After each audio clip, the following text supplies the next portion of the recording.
Hello, I'm Claire Smith, welcome to my channel. So today I'm going to be doing a tag. I have been tagged by the tags creator Carmen Centrix to do a kind of question and answer session on my views on my fragrance tastes and also on Perfume YouTube. So if you haven't checked out Carmen's channel, please do go check her out. I've been watching Carmen since she had about 40 subscribers and now she's got 1,500. I just find Carmen very refreshing. She's very, very honest about her taste in fragrance and about everything actually to do with YouTube. And yeah, she's just a very funny and engaging watch. So please do go check out Carmen's channel. Also, I'm going to tag a couple of people. I think Carmen's pretty much tagged everyone. So I think the people I'm going to tag are Lizzie at Rose & Jones, John at Scented Snowdrops, and also I'm going to tag Liquid Joy, who is a relatively new channel, and I would urge you all to go check her out because new channels need a lot of support. So if you've not seen me before, I'm Claire Smith and I make videos all about perfume, perfume science, perfume history, and I also just do some straight perfume reviews and fun perfume tags. So if that kind of content interests you and you haven't already subscribed, then please do consider subscribing, and also if you do enjoy this video, please like the video. So let's get on with this. What's the first question? So question one is, how did you get into Perfume YouTube? I got into Perfume YouTube probably around 2019 and I started watching perfume collection videos. One of just must have popped up in my feed one day, but from then on I was just hooked. And I remember Perfume YouTube making me aware of concepts like blind buying. I'd never even thought that was a thing before. And I made my first blind buy in January 2020. I bought this fragrance, Covert Pure Bloom by Sarah Jessica Parker. As you can see, it was a successful blind buy by the amount I've used. So that really kickstarted my interest in fragrance. And I watched a few other things. I watched makeup channels. And I just decided that I wanted to make my own YouTube channel. And I ended up making YouTube videos to begin with about science, because science is my day job. And I thought, you know, I know something about that. I can talk about that. So that's what I did. But actually, after making a few videos, I just decided that I wanted an outlet. I wanted a hobby rather than something to do with my job. And so I switched to fragrance. I think I made my first YouTube video ever back in June 2020. And actually I made my first perfume video around August or September 2020. I'm not really sure. But yeah, that's how it came about really. So question two is, who was the first person you started watching on YouTube? And I know exactly who that was. I know who the first person that made me hit subscribe was, and that was Tara from Tarable Decisions. So Tara had a makeup channel, a minimalist makeup channel, and now ironically she has a perfume channel and she's known as Olfactophiles, and I'm still subscribed to her channel and I still watch her videos. I also used to watch Vallivon, Soki London, and also clearly Olivia Marie when she was known as The Simple Chic Life. So yeah, those were probably the first people that I watched on YouTube. The third question is, who influences you the most? I think that I am not easily influenced anymore by YouTube videos. I think I often watch YouTube videos as inspiration of things to try rather than inspiration of things to buy. But I'd say that when I was doing a lot of blind buying and when I was sort of considering purchases, the person who would quite often push me over the edge to buy something would be the fragrantician Gabby. I would often watch a video from Gabby and just be completely convinced that I was going to love something. And you know what? Actually, in the main, Gabby was usually pretty spot on. And I think we have quite similar tastes in a way, actually, me and Gabby. We clearly are very different. You know, Gabby's very vintage in a way. But I do think that we have similar perfume tastes in many ways, actually. So yeah, Gabby is probably the first person that really made me blind buy a fragrance. So question four is, who has the most similar taste to you? Well, clearly no one's going to have the same taste as me. That would just be weird and just totally unlikely, wouldn't it?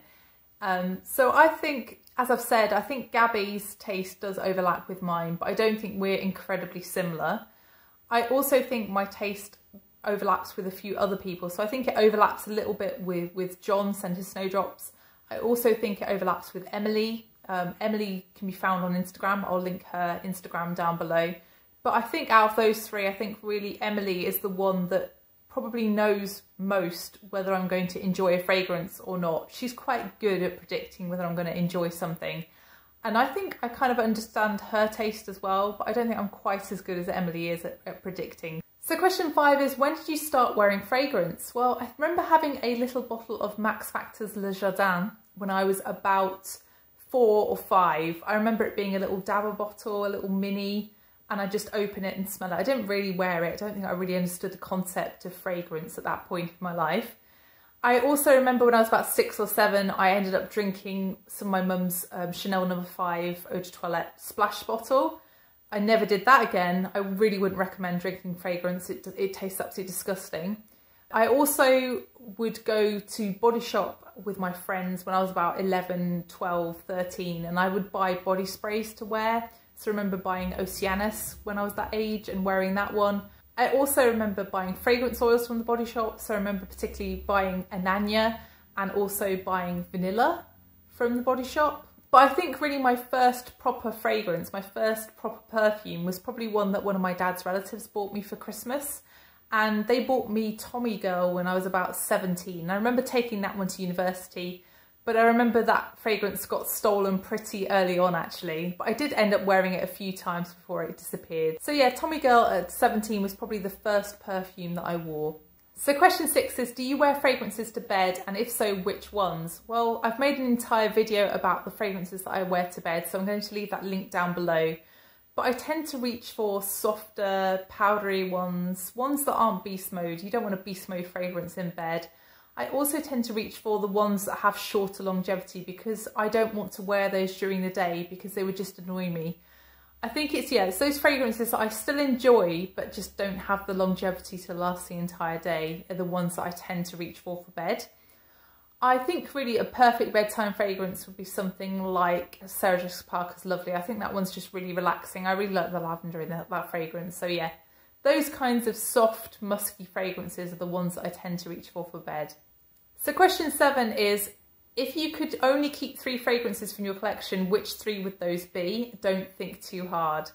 So I think I would choose Alien, my vintage Alien, because it took me a long time to find a vintage bottle of Alien and I don't want to have to do that again if I don't have to.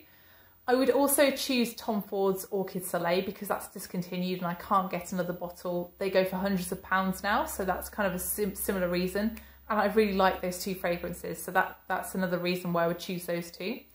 I would also choose La Petite Robe Noire Black Perfecto because that one just has a special memory associated with it, and that's something that I want to keep in my collection. So yeah, those 3. So question 8 is, what is the worst fragrance that you've smelt or purchased? I think really the one that stands out that I've smelt, the one that I've sampled, is probably Empress by Soki London. I really didn't enjoy that fragrance. I will link my review of it down below in case you haven't seen that video, but basically the fragrance made me feel nauseous, and I haven't really had a fragrance make me actually feel sick before, but that one really managed it. I also really disliked Kingswood by Shea & Blue. That one just to me smelled like urine.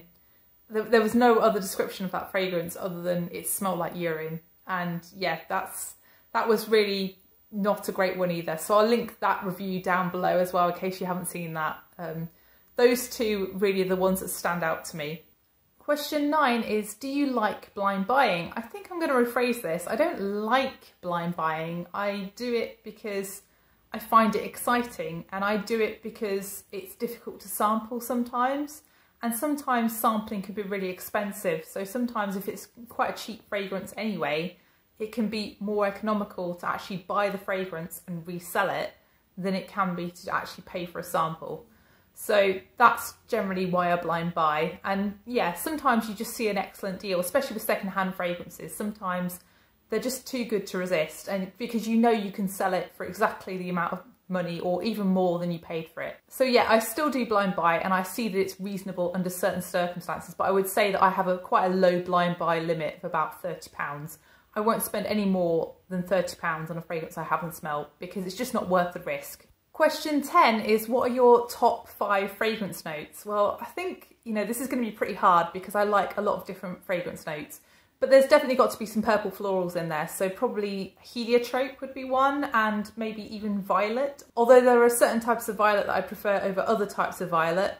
I also really like cherry and leather and musk. so that's 5, isn't it? But I could say blackcurrant, I could say fig, sandalwood, raspberry, lilac, rose, jasmine, mimosa. All of those would be things that I could name as things that I really enjoy.